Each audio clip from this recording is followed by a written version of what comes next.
All right. This is the first inaugural episode of Pensive Politics for 2024. I have not done one of these for a very, very long time.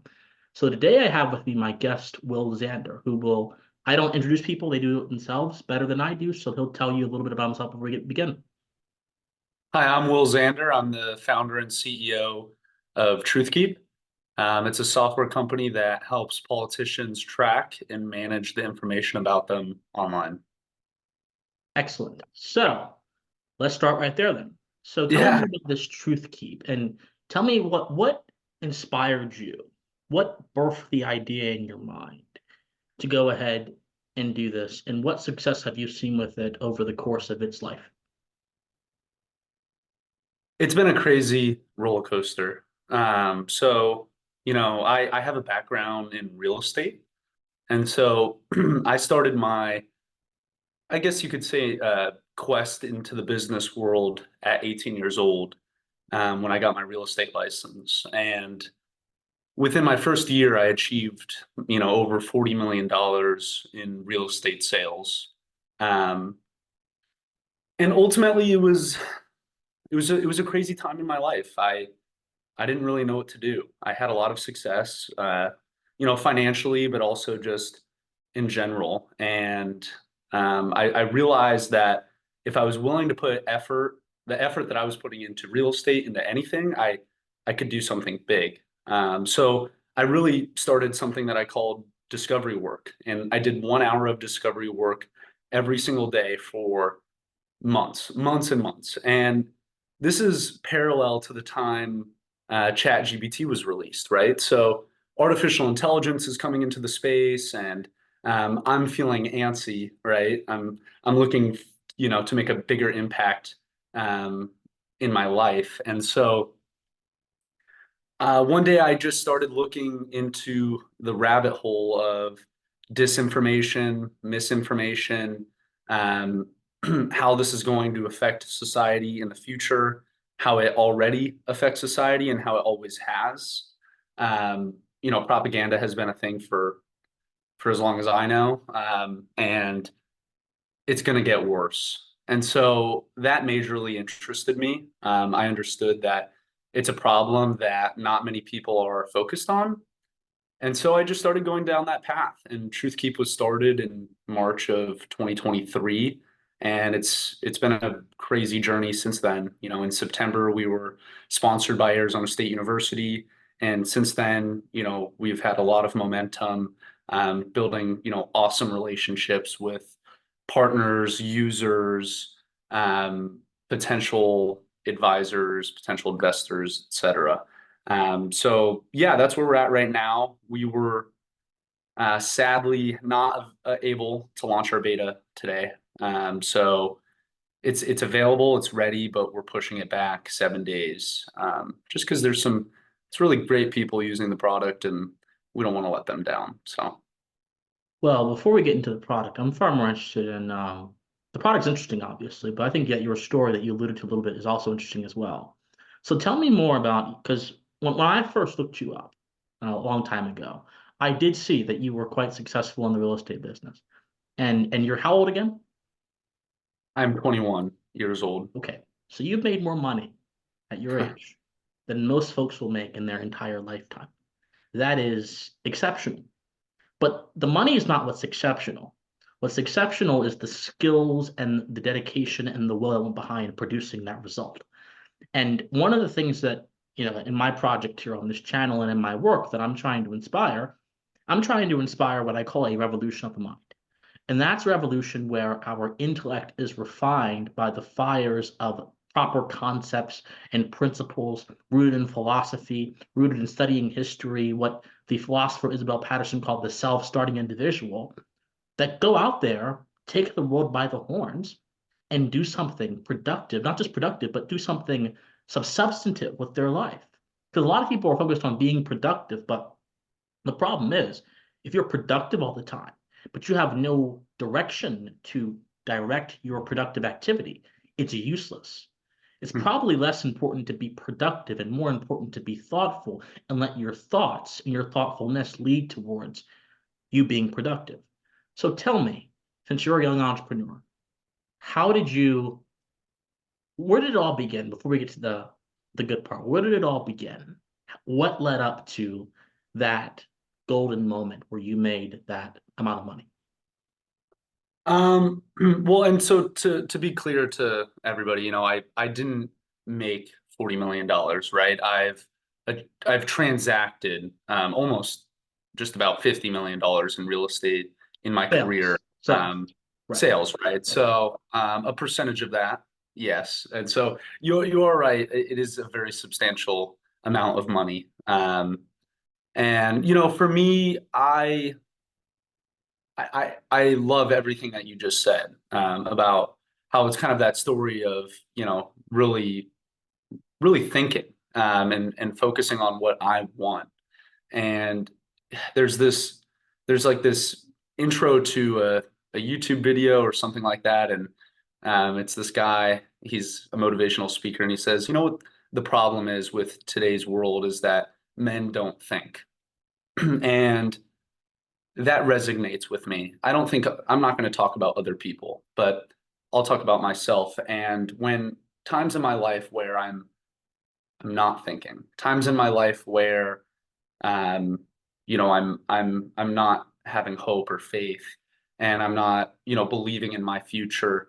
Those are the times where I'm unhappy, right? And there's no prosperity. And so, at the time where I made, substantial amounts of money, as a young buck, I kept my head down. Honestly, I've just continued to keep my head down, and because for me, money is not the concern. And that's why, I've been getting out of real estate, because obviously I need to survive. I need money to survive, but um, for me, I'm more focused on impact, in a positive way, of course, uh, for the long term. And so, money or not, whether I'm, you know, worth nothing or worth everything, I'm the same person. So, Right. And that's, I mean, that's important. Look, here's the thing.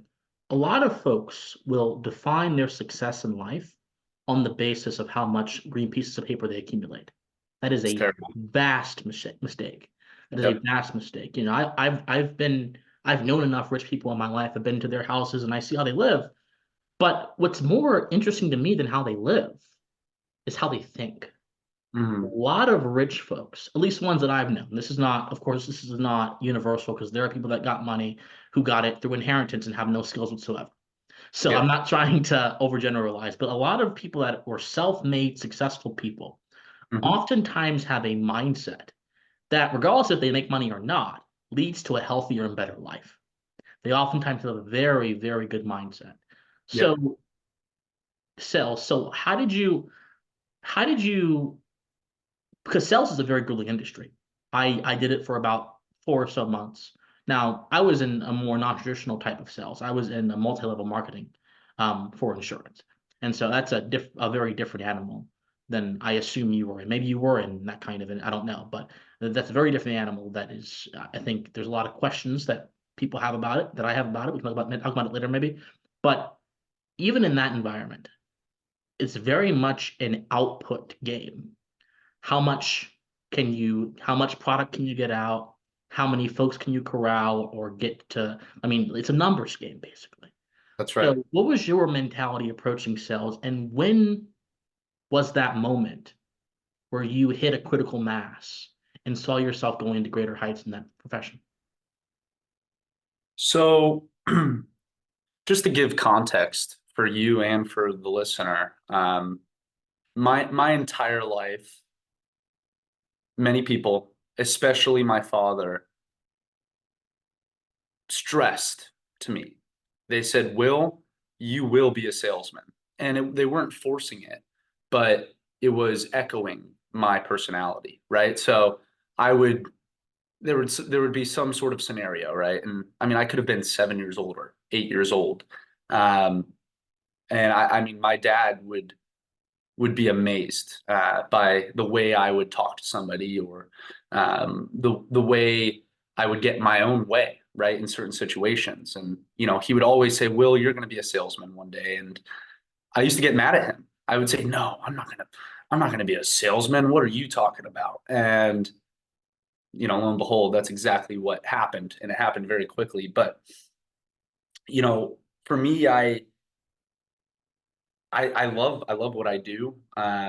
It is really hard. You have to, you know, because I'm applying that same sales, I guess, approach or mentality to um, TruthKeep, the software company that I'm building, um, from a sales perspective.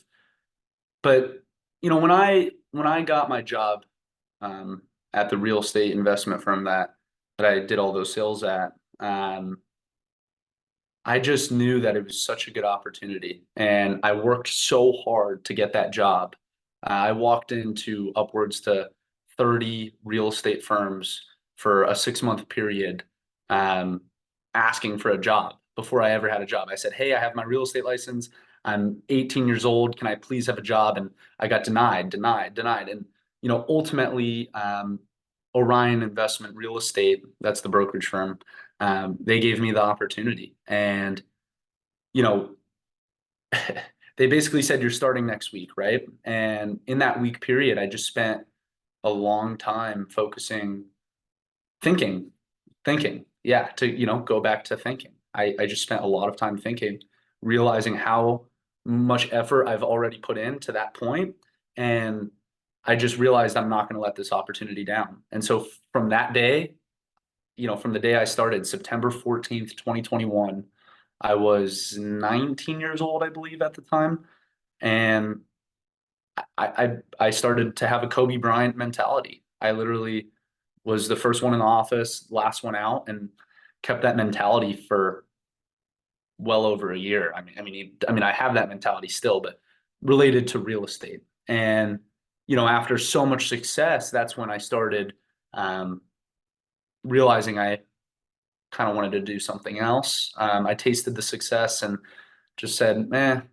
So on to the next one. It's kind of the thought process, but yeah, So now you run your own ship. You're captain of your own ship now. Is that right? yeah, that's right. Yeah, founder and CEO, which is awesome. That's amazing. That's amazing. That's very inspiring too, seriously. Thank So you. but then let me ask you a question, because when you were talking about your process and how you got to where you got that first look of success, I thought about something.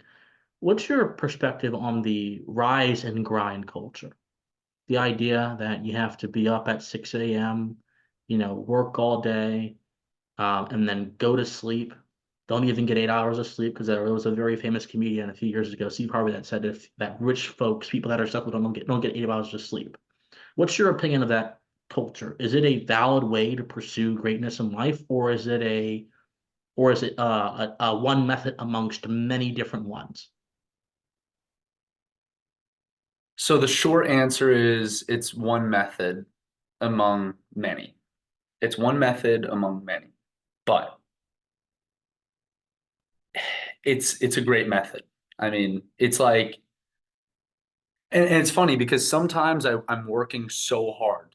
Sometimes I'm working so hard, and I'm like, if I worked a little bit less hard, like I probably will still see the result that I want, So, but maybe that's not true, right? So that's where you really have to have that conversation with yourself. And, someone like Kobe Bryant, you know, is it the proof is in the pudding, right? Like, is that it? Like, so, he, he talks about it. He worked so hard. When he got onto the court, he switched into a different mindset. You know, it's it's impeccable. It's amazing, right? But that work ethic is what made Kobe Bryant, one of the best basketball players of all time. And it's like I don't even like basketball that much, but he's just so awesome, right? He's just such a good example of that. Like, it's like, how do you work hard? Well, go listen to Kobe Bryant, like figure out what he did and apply that to anything you're doing. So that is the rise and grind kind of mindset. But I know many successful people that sleep in and they're like, "Dude, my productive hours are from literally 7 p.m. till 4 a.m." And I'm like, "You're crazy, right?" Like that's insane. But for me, I try to be normal, right? Get solid 7 hours of sleep per night, roughly, and try to go to bed early and wake up early, and yeah, that's kind of what I do. But I think I think everybody could, you know, be successful in their own way, right? So yeah, it's all about personal growth and but yeah. Absolutely, absolutely. I think it makes a lot of sense. Yeah, there's a lot of different methods on and a lot of different theories as well on how to be successful. And you see this as well in the social media landscape. There are a lot of people that want to sell you success. They want to sell you their own brand of success with courses and things of that sort. And I don't know. To me, I think that it breeds a culture not of overachievement, because I think that overachievement is a myth. I think that if you strive to be excellent, you will reach excellence. You can't achieve over excellence by definition.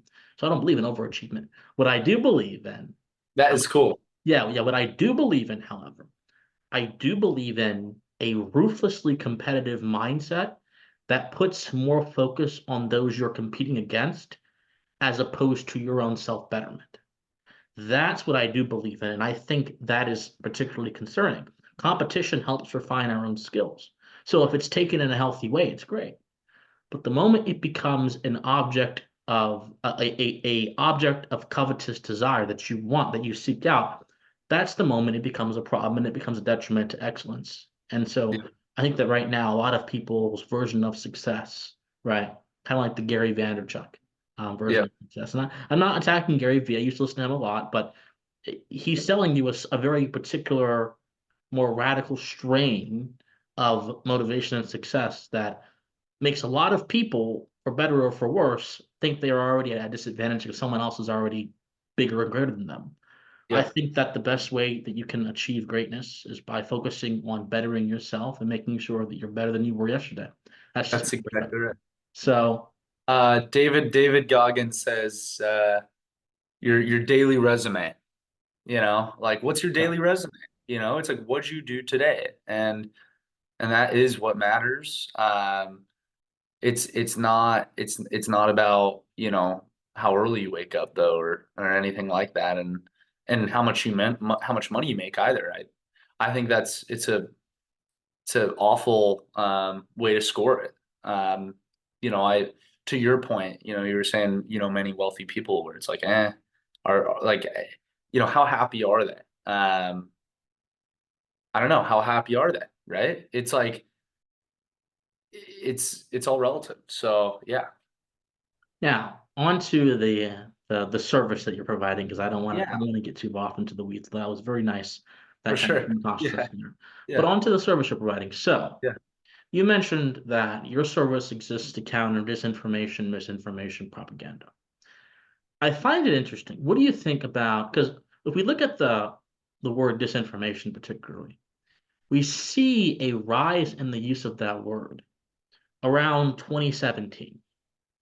John Podesta, who was Hillary Clinton's campaign advisor, he said that disinformation, misinformation, was the basically the nail in the coffin of Hillary Clinton's campaign during that election. And then a few years after that, the word misinformation becomes the word of the year. And you see more dictionary entries for it. And on Google Trends, you see more people searching for that word. And you see entire programs created by NGOs and institutions and nonprofits around what it means to have a disinformed public or whatever, what disinformation means politically. I did some digging a long time ago. And I found out that disinformation actually comes from a Russian word called desinformatia. And it was basically, literally, it's funny. The origin of the word disinformation was literally disinformation because it was a word meant to paint the West bad for how they portrayed the Soviet Union. It was a Russian Oh, word made by the Soviet Union meant to paint the West bad. yep, It's funny. yeah. It's funny. Yeah, Yeah, there you go. Yeah. it's hilarious. Hmm. So I think that a lot of people who have been trying to address the so-called disinformation problem have fallen into their own trap of using that word to shut down important conversations that may challenge the Overton window. in a manner that is not comfortable for some people. So, how does someone like you address the problem of disinformation and propaganda while still encouraging brutally honest conversations to happen in an era where the Overton window is closing more and more each day? Yeah, so that was like one of the most pressing questions that we faced, 10 months ago, really. And honestly, that's, just to clarify things, right now, so initially our main focus was on, excuse me, the mitigation of disinformation and misinformation online, right? And we wanted to help people think more critically online, and that was kind of the mission we were focused on. Over time, over the 10-month period, it's evolved, and now we're really just focused on information management online for particularly politicians. And so ultimately, though, we are going to help solve the problem of misinformation and disinformation in the future. That is something that I deeply care about, and it's something that is so complex and so complicated, and is just going to become more and more of a problem over time, that people like me are going to have to put boots on the ground and actually do something about it. Over this 10-month period, I've talked to so many people, through basically, name the profession. I've probably talked to them um, about misinformation online, disinformation online, information online, and it's a growing problem. Um, but one of the biggest problems related to it is people don't really care. So through a lot of these conversations, a lot of people, they're like, look, even if 20% of the information I consume is guaranteed false or misleading, it just doesn't affect my life.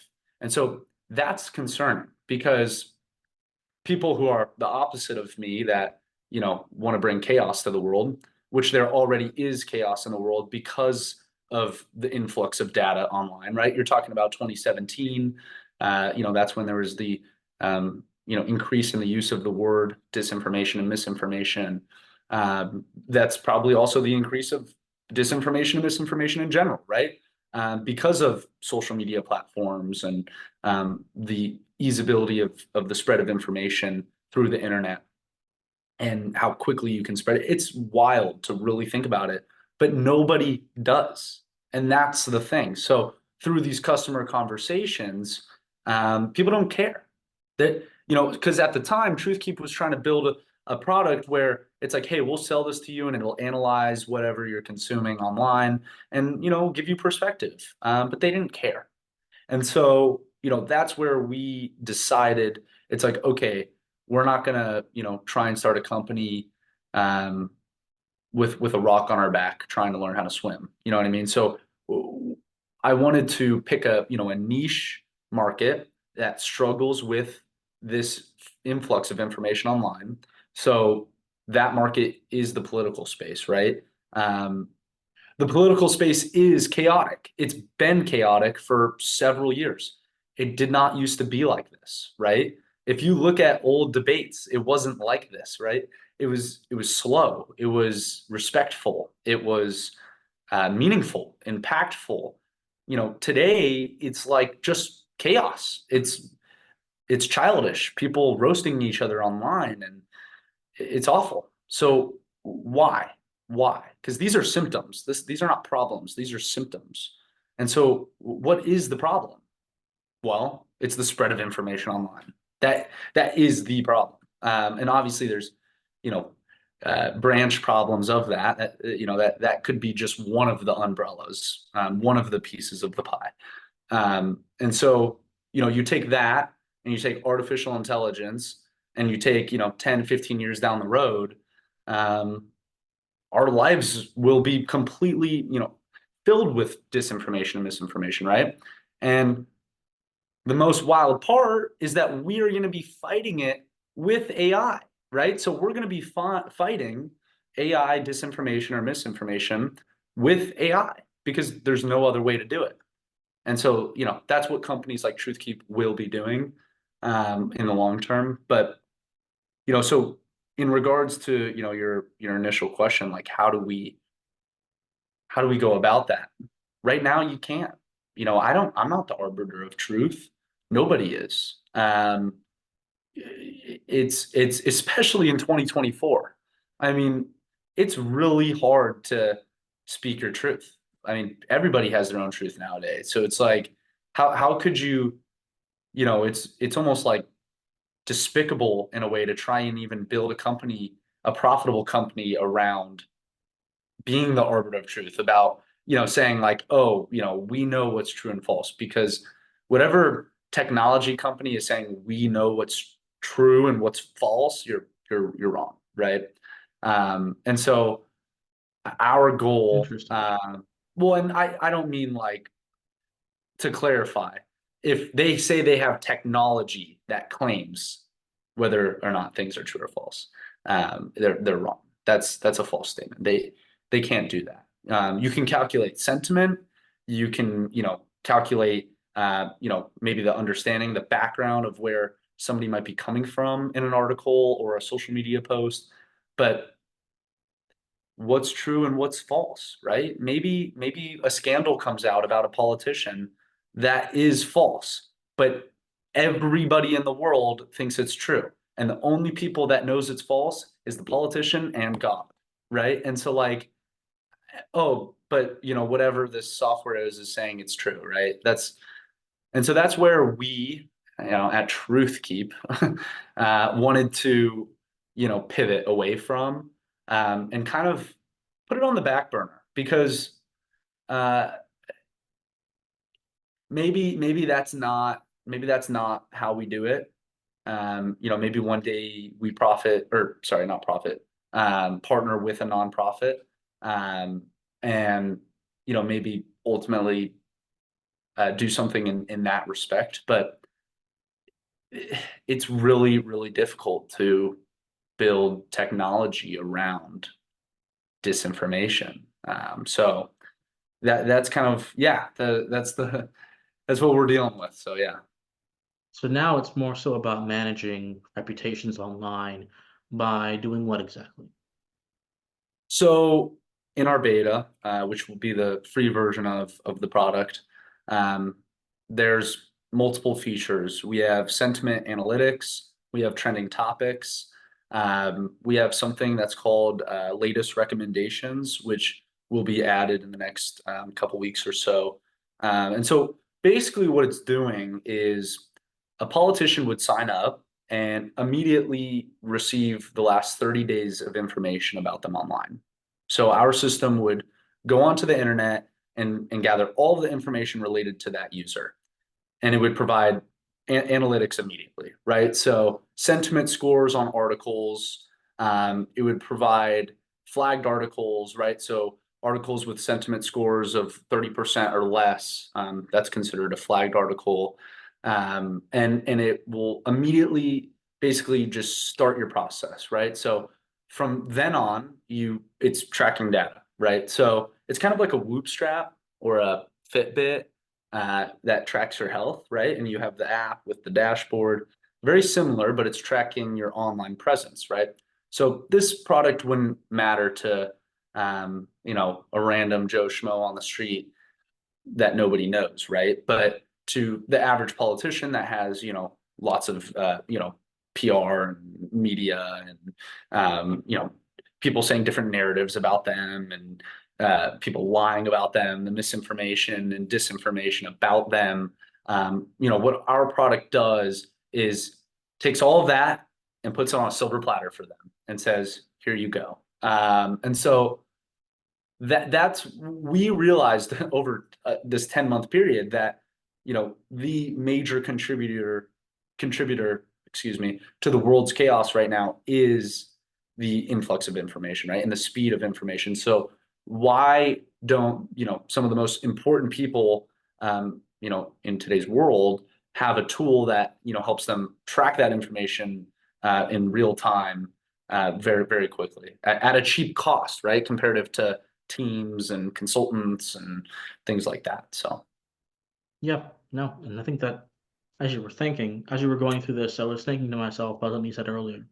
You said that everyone has their own truth these days, and that's part of that, and that contributes to that paired with the democratization of information contributes to a lot of the chaos going on. Well, let me ask you a question then, and if you don't want to answer, it's totally fine. Do you think that part of the problem with so-called disinformation and its proliferation in society is that people have embraced the subjective notion of truth, as opposed to believing that truth is objective, discoverable, and it's fundamentally rational as well? Because those principles that I just mentioned are the only, in my opinion, personal opinion, the only principles by which one can truly understand the world. Anything else leaves one either to a distorted viewpoint that is colored by perception and emotion, or yep. even worse, not even distorted, an incomplete viewpoint where one can't even grasp the whole of certain issues because they're still left in the dark on a very core issue, which is the truth itself. So I do agree with you that there is a rise, let's say that my truth matters. But the problem is the moment you take ownership of truth is the moment a series of other things start to happen that are ultimately destructive to your ability to think clearly and think well. That was awesome. You know, You're too kind. it's interesting, like, not to be TMI here, but an example of where like my truth is wrong. This is a good one. I remember one time my girlfriend she said something that I didn't like, right? She like I may have, let's say whatever the scenario was, I literally don't remember, but let's say I was like, "Do you like my shoes?" And she said no. And let's say I didn't want that answer. Let's say I wanted her to say maybe, right? And I get mad at her. And it's like, you should have said maybe. Why'd you say no?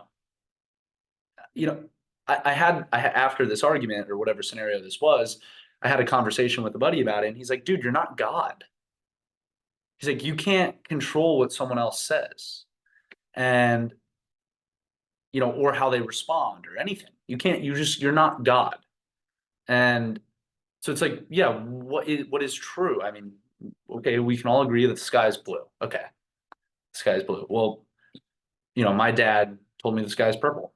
So I don't know what you guys are talking. No, but like, yeah, I mean, it's a really difficult time, and the reason of that chaos, and I think the reason of people having their own truth and believing in their own truth is because of the spread of information online.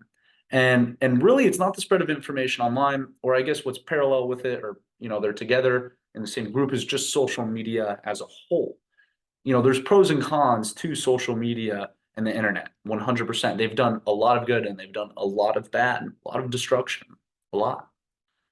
And that is the problem. I mean, the thing is back then, if you lived in some random part of America, you didn't see what was going on in Los Angeles. Okay, you had no idea. You didn't know if there was some progressive movement or something. Maybe you saw it in the newspaper. Maybe it got to you a few weeks later. Just a different time. And so today, I mean, movements could happen like that, and we've seen it, and we've seen it multiple times, and it's gotten worse, in my opinion, since after COVID. I mean, COVID was a crazy time. Guess what? Guess what also came out in COVID? TikTok. But it's not only TikTok, okay? It's the what's the word? It's the format of TikTok. It's the way, it's the algorithm. Okay, so that was never really a thing before 2020. In 2019, TikTok was growing. COVID really made a major impact with Remember TikTok. Vine?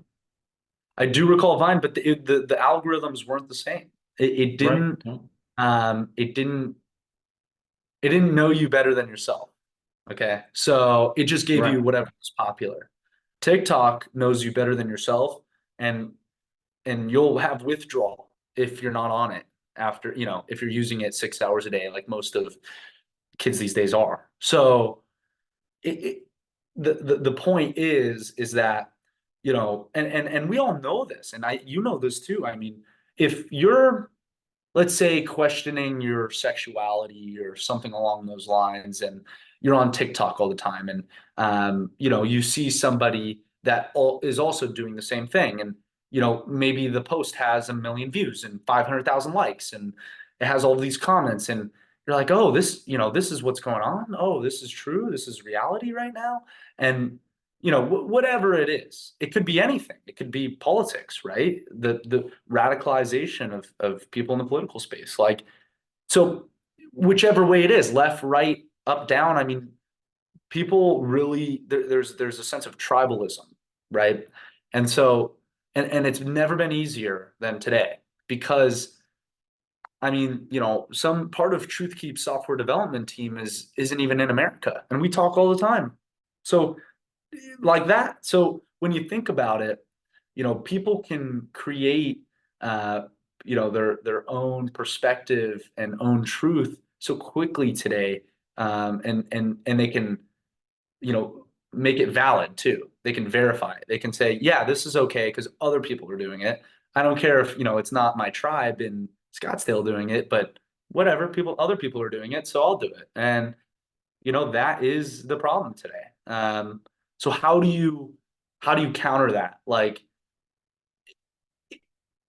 I love the word chaos in relation to this topic, because it's just the world. It makes sense. Like, there is chaos in the world right now, and you know, in my opinion, one of the main reasons is because of the spread of information online and how fast it can spread. It's crazy. So yeah. So interesting. So interesting. Here's my thoughts. Because I spent some time researching this topic, especially in the context of the internet and the digital interfaces in which we interact with reality. Because I don't think you can have this conversation without looking at the broader context of how we interact with reality through the internet. So I'm 23, you're 21. Okay. We were born in a time, okay, we don't remember a time before there was digital machines guiding us in some aspect of our lives. Most of us don't, unless you were Amish or you were really sheltered. Most of us don't. Yeah. Now, back in the 2000s, like 2007, 2008, when I was first using computers, they Yeah. weren't this sophisticated, right? We were playing browser and flash games, right? Club Penguin, all that kind of stuff. Yeah, Coolmathgames.com. cool math games, exactly. So it wasn't sophisticated. It was very much primitive compared to now, and there was Primitive. a very clear interface, right? It was very clear. This is reality is here, and this is right here, right? Yeah. Um, but even then, the fact that we were interacting more with the world through this digital impersonal medium started to change how our brains work significantly. The author, Nicholas Carr, said in the book The Shallows, which he published in 2011 or 12, so he could do another edition and have much more to add. He likes to differentiate this between the digital mind and the literary mind. The digital mind emerged around 2004, and it is characterized by having shorter attention spans and less ability to grasp with abstract and complex concepts. Whereas literary mind, pre-2004, is characterized by being able to grasp abstract concepts and have a long, sustained interaction with words on a page, with literature, with ideas. Well, the truth is, even though that technology was primitive back in 2007, 2008, it was developing in a way that affected our brains so much so by the time we reached our teens, social media and the internet had become an indispensable part of lives, an inseparable part of our lives. And this had kind of exploded right after the invention of the smartphone. Because Yeah. before 2007, what did they have? They had the Motorola phones, little flip phones, that little board, BlackBerry. Yeah. BlackBerry, and you could obviously, again, the interface is so limited that there's no way to get lost in a BlackBerry. There's no way to get lost in a Razor, a Motorola Razor. There's no way. There's no way to get lost. These are so Yeah. small, so there's no way to Yeah. get lost. But you bring Awful. out the first iPhone, which was created in 2007, I believe, Yeah, that's right. easily. You can easily get lost in that. And so I think that our minds, this has been the case for Gen Z, our generation. For Gen, was it Alpha? It's worse. Because Gen Alpha, whereas, I remember watching TV, having, to watch at a particular time to see my favorite shows. They go Yeah. on TikTok at 3 years old and they're just watching content every single day. I've seen it Scary. happen. I've seen it happen. So It's Gen scary. Alpha is, if I thought that we got a bad end of the stick, Gen Alpha is going to be, that's going to be even worse because the algorithms Right. are reaching them when they're like 3 or 4, which is just horrific. So our It minds really have is. been, yeah, our minds have been framed in a certain way that weaken them and render them more susceptible to those kind of algorithms that you mentioned. And by doing that, right, I think information, the flow of information becomes secondary, and the way we perceive information becomes primary. Mhm. I think that the free flow of information is actually fundamentally good for societies around the world because it allows people to advance their minds beyond those in authority would rather have them advance them in.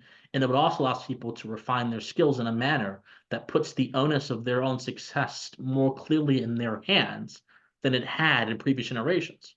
And That's an awesome perspective yeah, because yeah, we wouldn't even be on the phone or on the yeah. this Zoom call right now without that ability. And yeah, so you're right. It's almost kind of like you're so right. Wait, will you say that one more time? That's actually such an awesome perspective. You said because it's not it's not the fact that it spreads so quickly, but how people think about the information. Precisely, yes. The Yeah, fact that that's a our great minds, perspective. growing up in this digital world, are framed by a certain kind of pace of thought and sensibility and Yep. temperament, Yep. and you couple that with endless information, that's going to cause trouble. But It if you will. have the literary mind, which is framed by a sort of patient and long-standing focus on information, then the flow of information actually becomes manageable. You can Yep. manage it. It's Yep. like being in the middle of Grand Central Station and You're seeing so all right. the seeing all the trains go by. If you're a Wow. focused person, you can manage it. But if you're perpetually distracted, you can only focus on something for like 60 seconds. Then you Yeah. may very well get your phone snatched while you're trying to focus on everything. You may very well get knocked over by someone who's trying to get their train. That's how I Yep. see it. Let's just see information consumption and society and attention spans as a big old train station. Who's Mhm. going to fare better in that environment, this crowded environment? The focused person who has discipline in their thoughts, or the person who is more worried about getting on the train and not looking at the world around them in any meaningful way beyond a glance? Yep. That person is Gen Z right now. It's going to be Gen Alpha as well. The Yep. former person or our previous generations that didn't have the same kind of pressures that we did. We do. So Wow. I think that's really the problem. And I think that you couple that with AI, because the Yep. digital mind already produces a kind of laziness, right? If you Oh have yeah. a attention For span. sure. Okay, For well, sure. you just add more laziness by literally being able to outsource so many things to AI that at this point, there is no refinement of the mind. At this point, there is no refinement of skills. At this point, there is no quest to human flourishing. At this point, you are essentially a still passerby in a world that is just moving around you and you're not interacting with it because you have all these other different things that can interact with the world with you. And this is not, this could be extended to be a critique of technology too, but it's not because I like technology. But think of someone who has a car, for example. Someone who has a car is not going to appreciate the fact of how long it takes for you to walk somewhere as someone who walks everywhere will.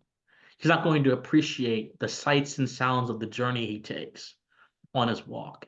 He's not going to appreciate the labor and sweat that it takes to walk 2 blocks versus how it takes to drive 2 blocks, right? He's not going to appreciate all that kind of thing. Think Yep. about it in terms of exercise.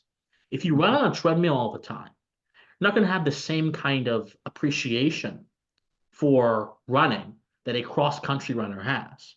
Because Yep. whereas you're on that treadmill and that's limited space in the gym, the cross country runner is jumping over rocks, over ditches, Yeah. and he has to tread over various different kinds of terrain. And I think that's really what we're seeing right now. We're seeing a lot of people who just don't have the appreciation for the world because so much of their interaction with the world is determined by impersonal machines that are independent of them and their own wills. And that's creating a society of lazy people, a society of dumb people, and a Mm. society of people that are easily manipulated and led like sheep. That is so scary. You are so right. I'm not, I wish I wasn't right, but still. No, you hit that right on the bullseye. Um, one thing that I can input though, just for a little bit of optimism here, because I'm an innovator at heart. I love innovation. I just love innovation so much. And I'm optimistic, I think, Me too, by the way. Me too. Me too. right. No, and I know you are. I know you are. I know you are. But I want to make this statement clear. Like, I forgot who it was, but somebody told me a while ago that, you don't, not everybody can be an innovator, right? Not everybody can be that person. You only need so many.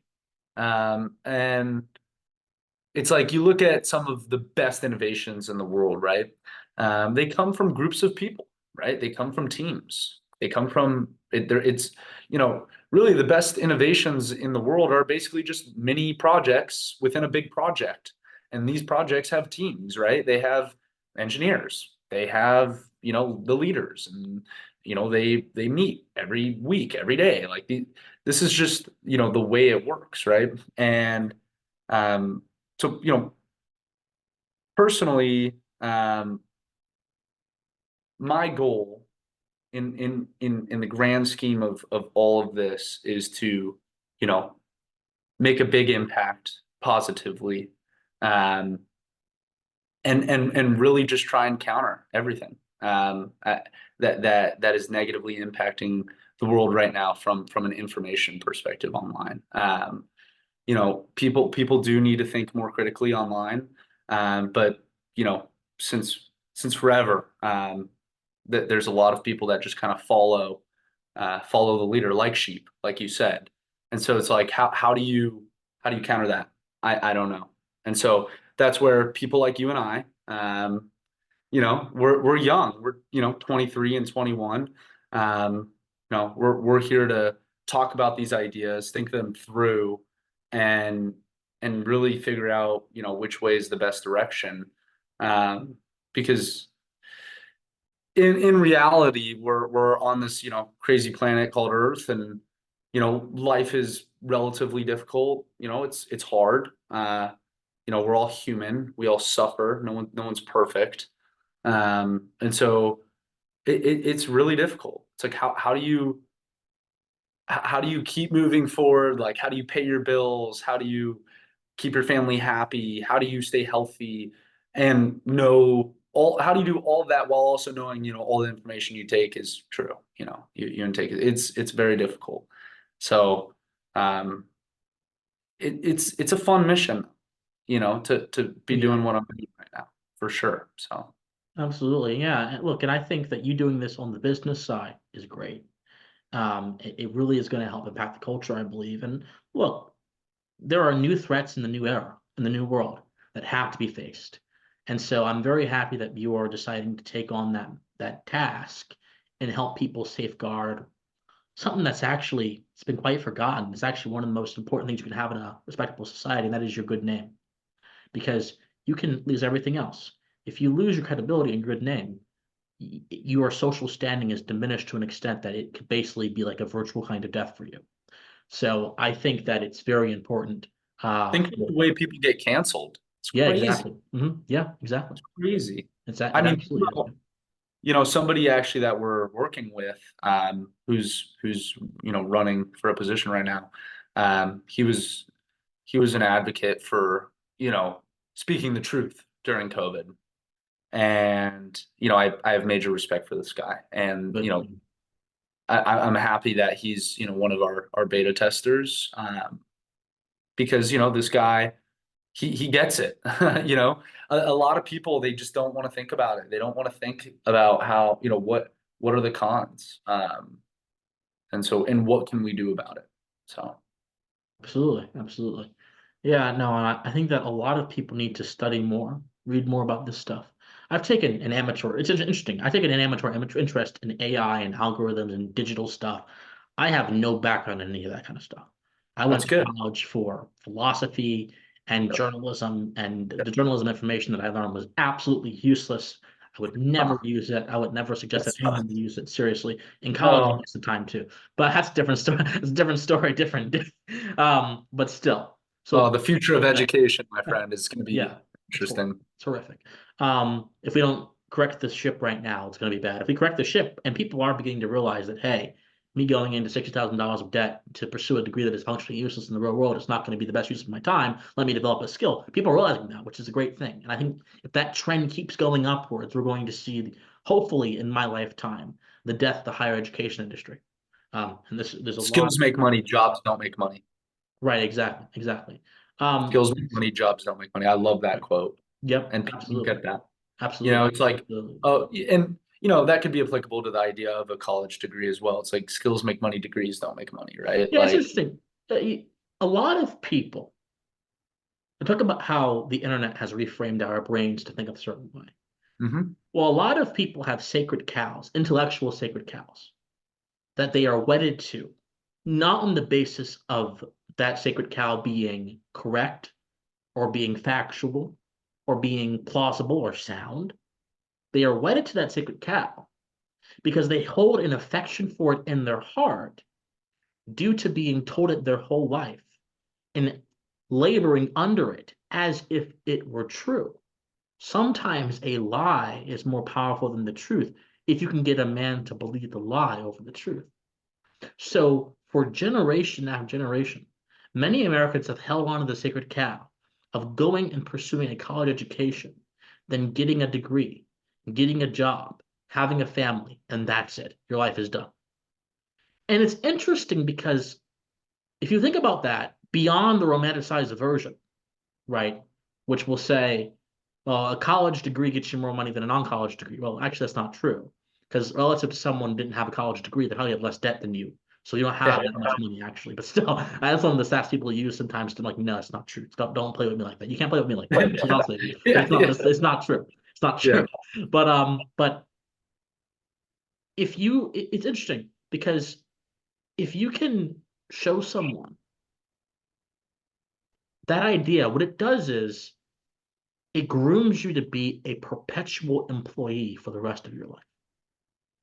It's awful. It grooms you to be a perpetual employee. Yeah. College does not groom you to be your own self-made, and it grooms you to be a perpetual employee for the rest of your life.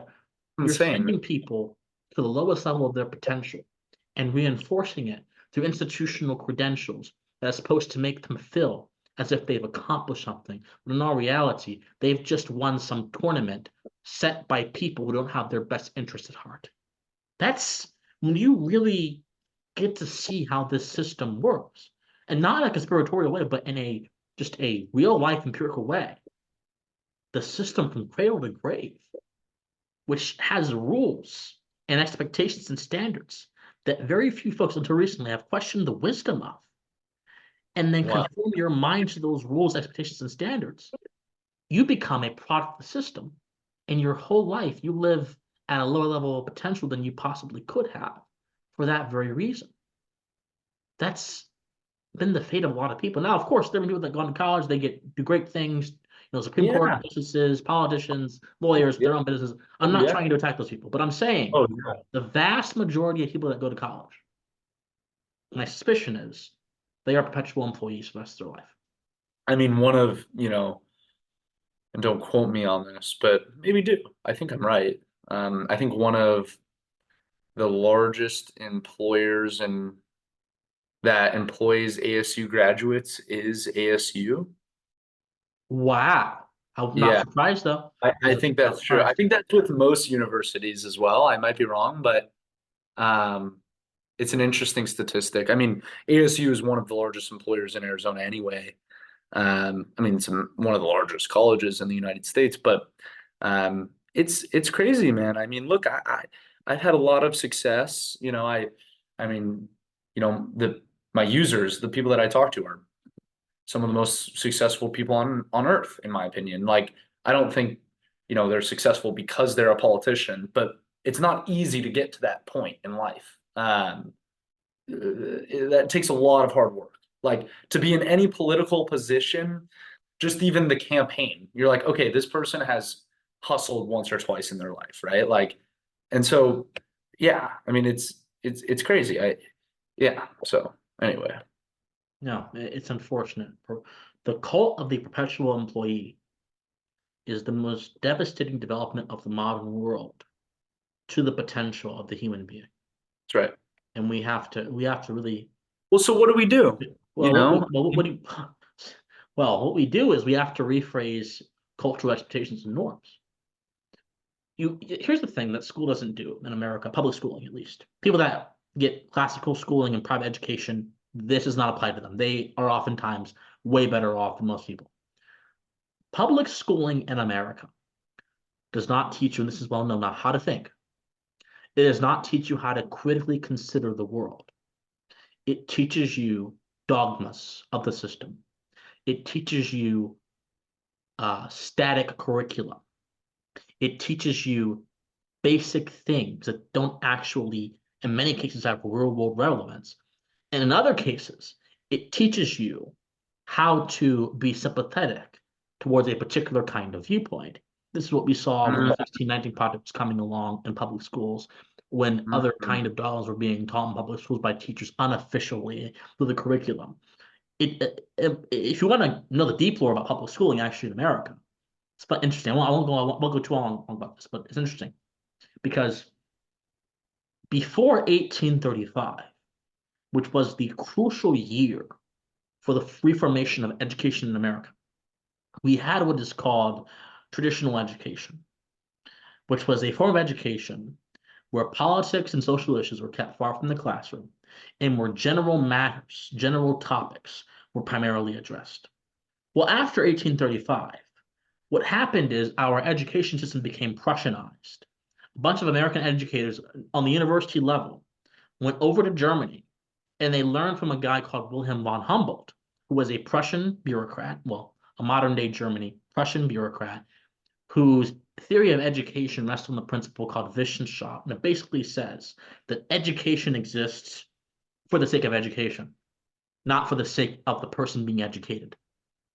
And this single principle is what Humboldt used to justify his system of education to the king of Prussia at that particular time.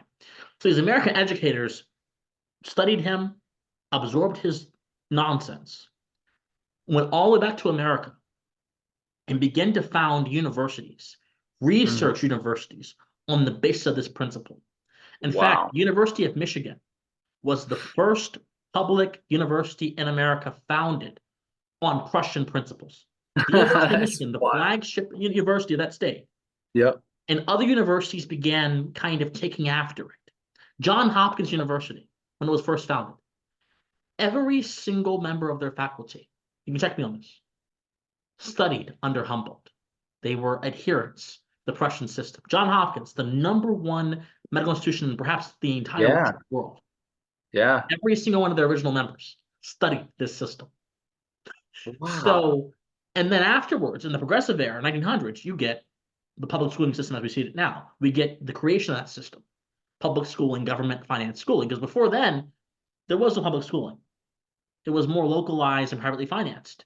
But when the progressive reformers took over, they created the modern day public schooling system on those same German principles, on Humboldt's ideology. So And then they so want now to you go create. all the way years down the line and you create a culture that reflects the principles embedded in the structure of the institutions. And now we Wow. get these untested sacred cows that intentionally suppress the potential of students and pupils on the basis of these overarching ideas that don't stand up on scrutiny. If you want my opinion, the Go biggest ahead. threat to our kids right now, it's not even indoctrination in the schools. The biggest threat to our kids is them uncritically accepting a system they have been told their whole life is the only way or the best way to achieve success. And by accepting that system, they accept the norms of that system. And by accepting those norms, they conform their behavior to that system. And that's why you have a perpetual employee in the United States going Yep. into college, living a life of bare bones mediocrity. I'm not How long? attacking anybody, I mean, but how long do you think that'll ever go away? with the new generation, it could. With our generation, No. I mean, I'm in college. yeah, I yeah, graduate in May. yeah, I mean, think about it, with all my success. I mean, I'm still staying in college, and really the people that care the most about, me getting my college degree is, and one of those people is me. I do care about my college degree for different reasons, but I do agree with what you are saying. But the people that care the most are my grandparents, and what world did they come from? My grandfather exactly, was born in 1940. So, exactly, yep, it's really hard to relate with them on that because, and my grandfather has a background in technology, so he's pretty wowed by artificial intelligence. He loves it, he uses it, he gets it, but he still won't let it admit to, he won't admit to himself that um, education needs to change. right, And right, right, it needs to change majorly because of all the change, right, and right, because of the implementation of these tradition. I don't want to say traditions, but um, I guess understandings of the way, what do you call it, a sacred cow? yep, Yeah, I mean it's true. Honestly, I mean everybody. No, I don't want to say everybody, but most people grow up thinking I'm going to go to college and get a good job, and But I've talked to many people that are successful that don't agree with that anymore.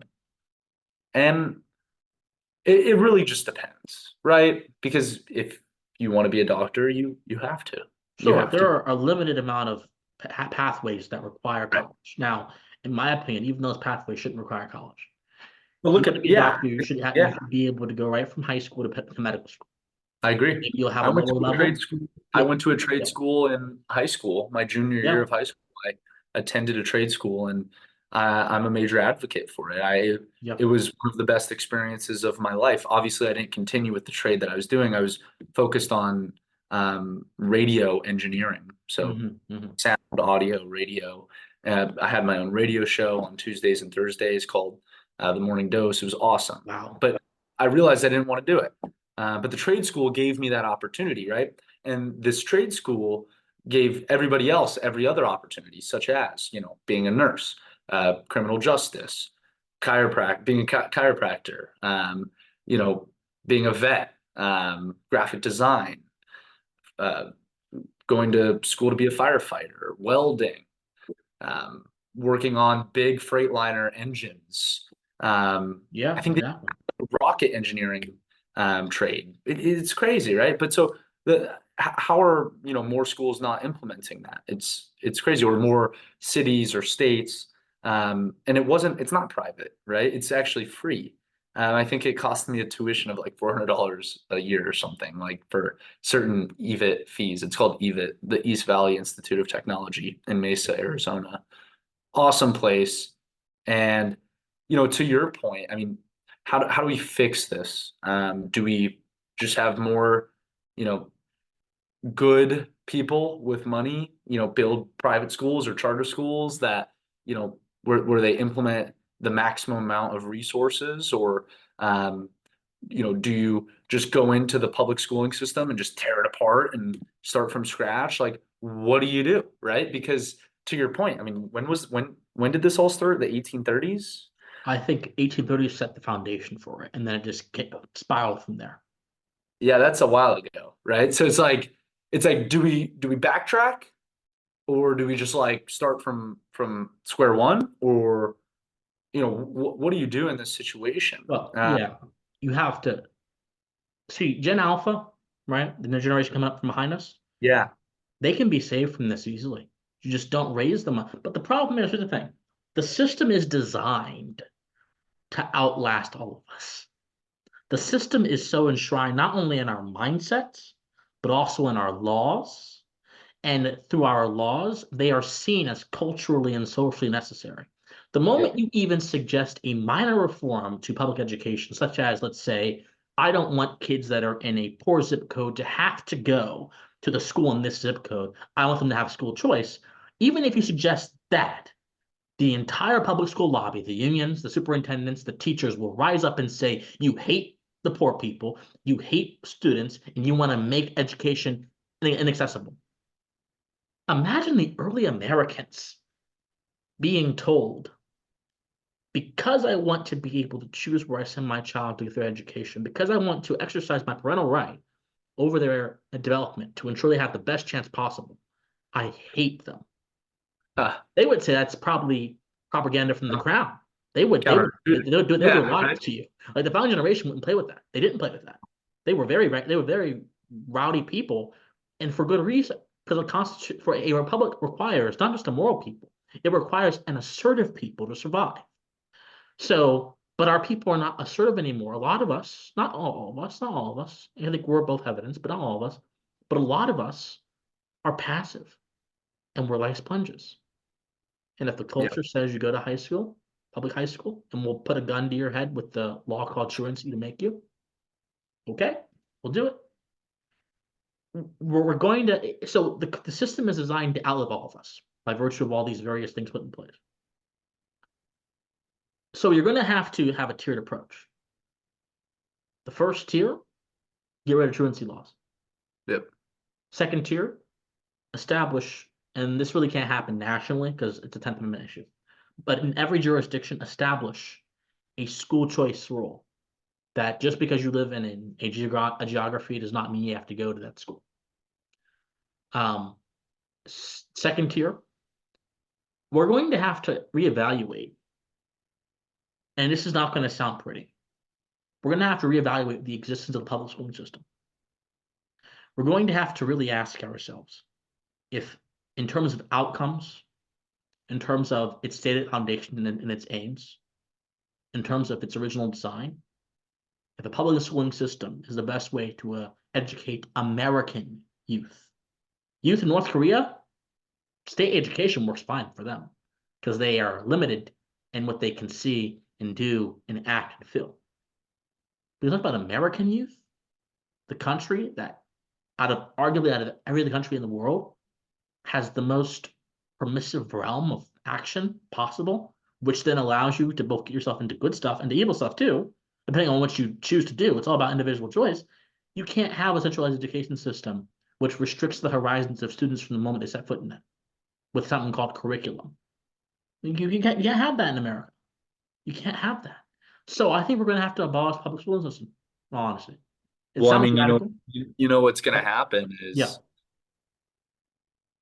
I mean, it's not radical, because there's so much change. There's so much change coming with artificial intelligence.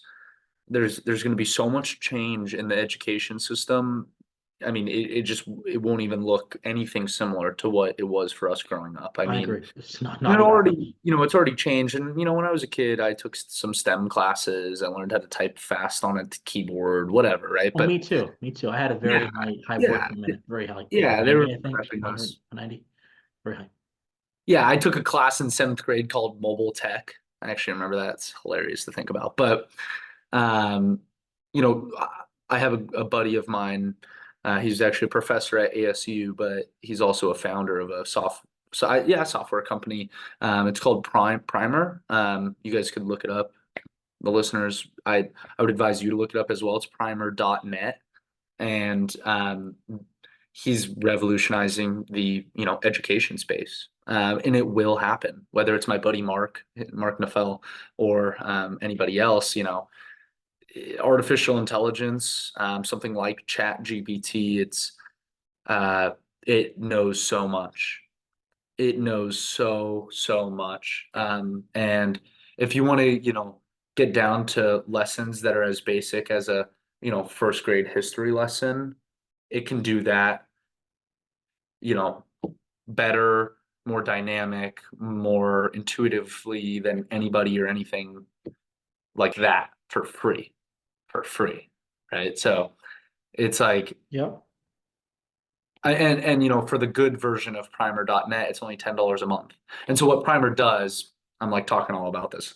What Primer does and how it's going to innovate, the education industry, in my opinion. And you guys can go listen to Mark and maybe one of his podcasts or something. But um, what it does is it learns all about you over time, and you can go down different rabbit holes of topics, right? So as it's learning about you over time, it's also learning about what you're learning about.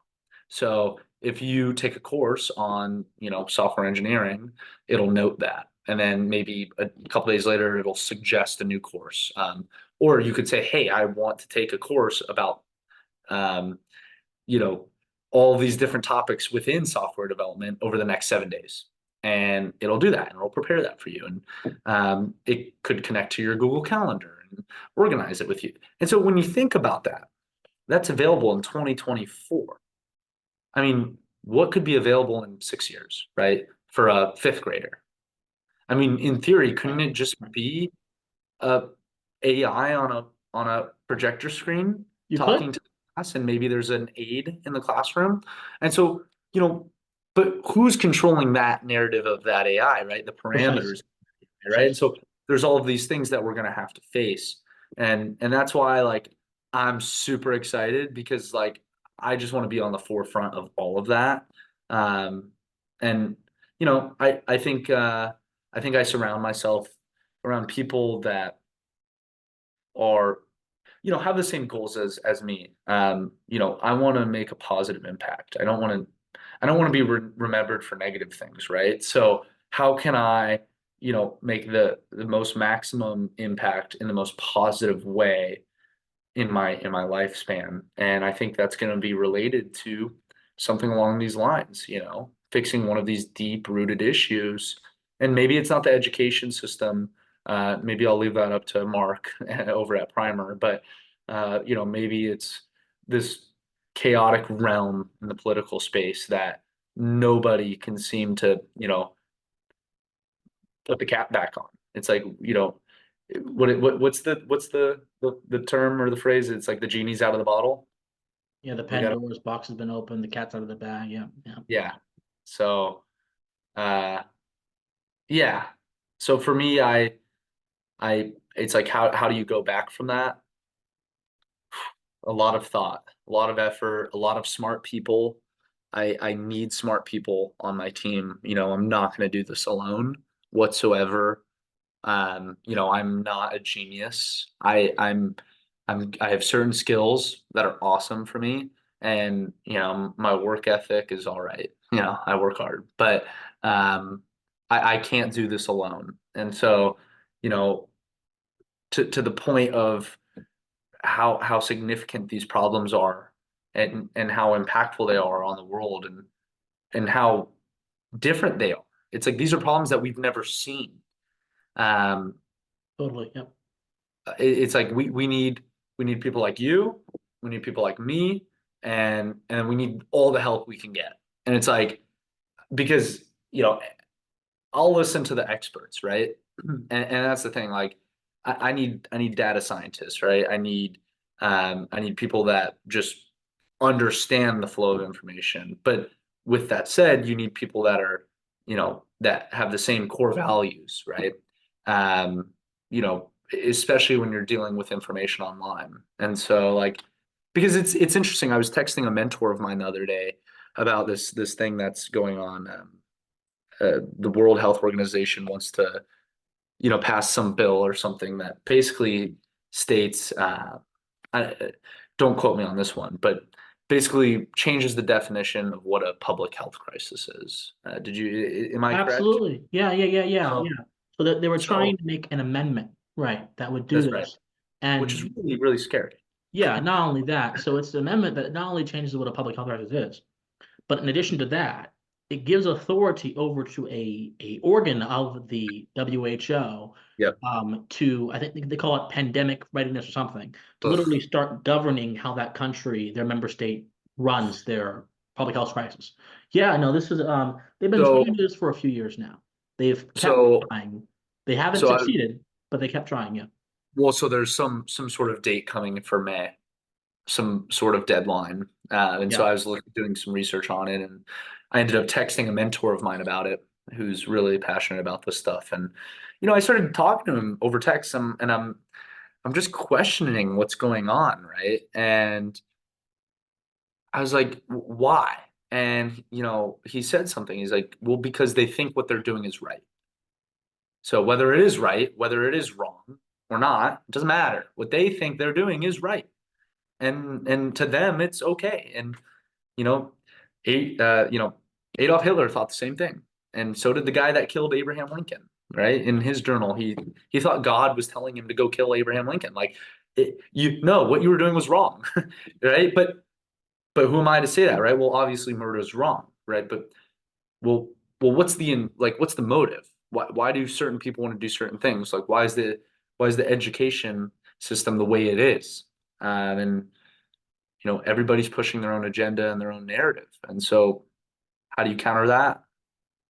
Once again, through people like you and me, right? And through innovative technology. And because really, that's the future. You're not going to fight an android bot with 12 shotguns on each arm with a knife. You're not going to do that, right? So it's like the future of the world's chaos, which it's inevitable. How do you counter that? Well, it's going to be with technology. And I think everything will go back to the technology, no matter what, because there's so much driving it. It's crazy. You have a very creative mind, and android bots with several guns in its arm. You must be a fan of Terminator or something like that. Yeah, yeah, No, no, yeah, no, I mean, look, it's interesting because I'll closer in a second. As part of my research of the technological space and the digital world and how it impacts us, how it can impact us in the future, I've taken a multi-tiered approach to research. It's not just sufficient to read books and articles or watch documentaries. You should also watch movies. There are a lot of futuristic movies that may be fictionalized in the current moment, but are quite plausible later on down the line. What about Civil Terminator, War coming out? yeah, Terminator. Well, yeah, you got the Civil War movie coming out. Yeah, Yeah, I yeah. got thoughts on that, but that's probably more plausible than Terminator at the moment. But Terminator is They quite both are. plausible. The next 50, 60, 70, maybe years down the line, it rests on a single assumption Yep, that artificial intelligence will be centralized into like a single entity. It'll reach a point where it's sentient and it will then turn on humanity. Well, we have a few components of that already around. We got artificial intelligence. yep, We got people trying to centralize it. Governments are trying to centralize it. They're doing their best, which is why one of the reasons why Elon Musk said maybe it's best if we put a pause on development of AI is because of how fast it's progressing when yep, it just came out. yep. Um, the only thing we're lacking right now is a fully sentient and self-conscious AI that can turn on us. So we already have the components for a Terminator-like scenario coming together. I don't think that that's going to happen if Right. humanity Yep. treads carefully and treats this with due diligence. But it's no longer some far-flung action thriller with Arnold Schwarzenegger. Right? It's more than that. It's Yep. a reality that could happen in the future.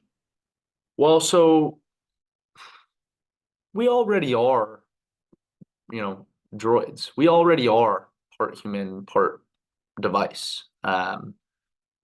This is a branch of me. Okay, like this is, I, I hate to say an addiction, right? But it's more than an addiction. And that's what people don't understand. People think they're not addicted to their phone. No, no, it's worse. It's not an addiction. It's a branch. It's you. This is your hand. This is your fingers. This is you. This is your brain. And so, I've really realized that. Um, so yeah, I mean, Terminator is not far off. Uh, it's only so long until this is in our head. Just this week actually was the first successful Neuralink surgery Yep, where, absolutely. Elon announced it. yeah, so that and they're gonna be doing some awesome things like shit that I'm sorry, I didn't mean to No, curse, you but can. I don't care. Be frank. stuff that I use as a kid, I used to, jump out of bed for. I mean, such as making or giving people who are paralyzed the ability to walk and run and work out as an able-bodied person, or give blind people the ability to see. I mean, that's insane.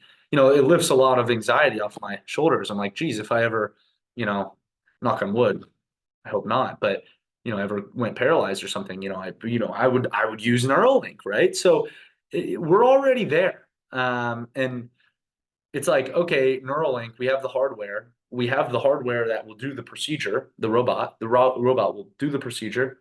It's like, okay, well, what software do we have? We have ChatGPT. It's like, okay, so you were once paralyzed. Now we're going to put Neuralink in your head and you can walk and run and be an able-bodied person. But also, this Neuralink has ChatGPT 4 in it, and you're smarter than every single person in every room at any Yeah, time. and that's the danger. That's the danger. Because transhumanism, right? Transhumanism, the redefinition of what man is, that's what's going to emerge with this kind of stuff. We have no, no, no. Well, we may disagree on this. We have to have. And it sounds cool to be a cyborg, but I promise you, it's not as cool as it sounds. Oh, I'm sure it's not. I don't know. Maybe you want to be a cyborg. I don't want to be a cyborg. I don't think so. no, I don't. We Uh, already are though, but we kind of already are. It's a function of uh, is it in us or is it, how invasive is how our invasive is it? Yeah. cyborg reality?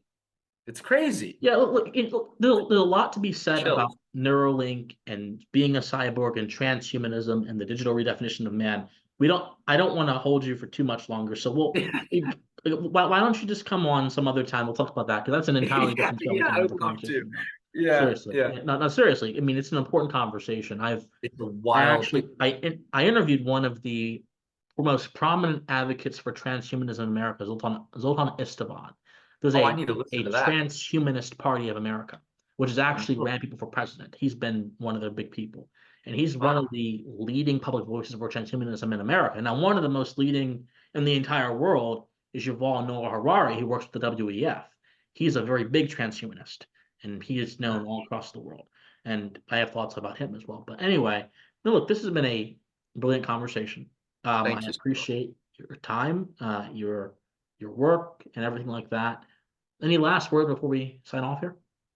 Yeah, to anybody listening to this, if you would like to reach out, my email would be keeptruth@truthkeep.ai. Exactly how it sounds is how you spell it. You could reach out to me at any time. My LinkedIn is Will Xander, Xander. And, once again, I'm not going to accomplish this important mission alone. So, if anybody's listening to this and they think they may have some perspective or advice or anything like that, I'm more than happy to talk and listen and hear your perspective. And, just to give thanks and gratitude to Christian. You're an awesome person. Christian and I met at the annual Goldwater dinner Yep. last year, and I actually saw him speaking on stage in front of way more people than I've ever spoken in front of, and I was very impressed. I thought he was literally a 35-year-old man, probably with three kids and a wife, and two law degrees. But that's Jesus. no, not not what Christian was. He ended up being a 23-year-old man that has insane drive and passion for America and for the future prosperity of it. So I'm super grateful for you allowing me to come on and talk to your what is it, 10,000 subscribers, something like Not that. yet. Soon, Getting there. soon. It'll come. And I'm looking forward to the future.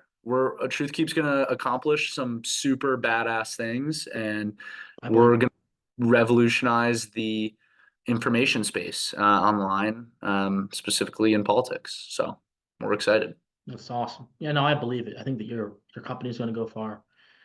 And as I grow, I look forward to more opportunities for me to help you guys get out there and kicking ass, to put it close. Yeah. Seriously, no, seriously. I mean, Thanks, man. uh, Thank um, you. I'm humbled by your compliments, and I'm appreciative for your time. So thank you so much for coming on, and we'll Yeah. end it right here. All right.